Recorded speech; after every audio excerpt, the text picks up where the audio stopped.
here coming to you from South Florida.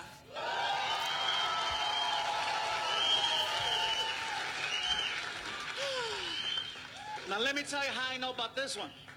So a few years ago, Martina and I were doing a show at the Improv in Miami, and after the show was over, I was talking to Martina. I said, hey, bro, we got to try out some of this Cuban food everybody's been talking about. It's our first time here.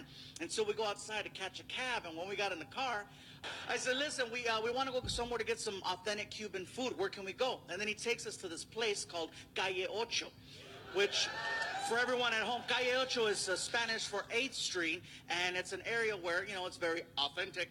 And he takes us to this restaurant called La Carreta, okay?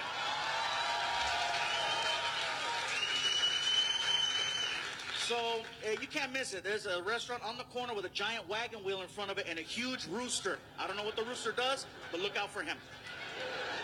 We walk inside and we sit down at this table and we're looking at the menu. We're trying to figure it out, and there's all kinds of bananas and all kinds of weird stuff that I'm like, I didn't know that. Okay, bananas, fine. Okay, let's do this. And here comes the waiter, and the waiter's coming over, and he gets in my face, and he's like, ¿Qué tú quieres? And I'm like, I forgot. Why is he yelling? I don't know. I said, listen, bro, I'll tell you what, let me look at this menu a little bit longer. I think we need some time, right? Yeah, we were like, yeah, we need some more time. And I says, for right now, can I just get a coffee? And he's like, okay, un cafecito. And he walks into the kitchen. He comes back 5 minutes later, seriously, with a little coaster and a shot glass of coffee on the coaster. And he puts it down in front of me, and he's like, okay. And I'm like, what is this? Es un cafecito. I go, dude, look at me. I'm not a ito. I'm a ande.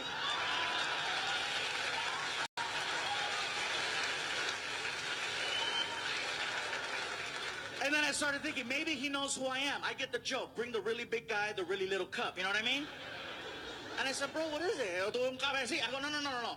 Bring me a full-size cup of coffee. Take this back in the... I was frustrated.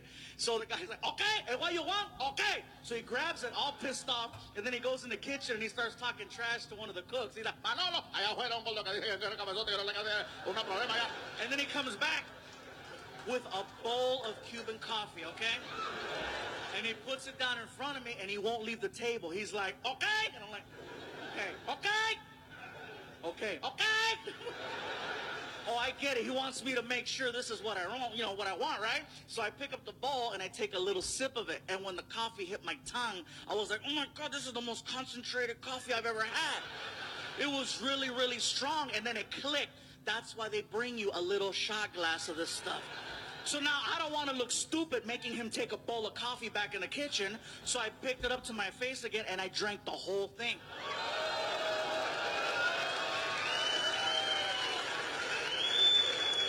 Well done. I knew I messed up, bro. I knew I messed up because the waiter looked at me, and he's like, vaya con Dios.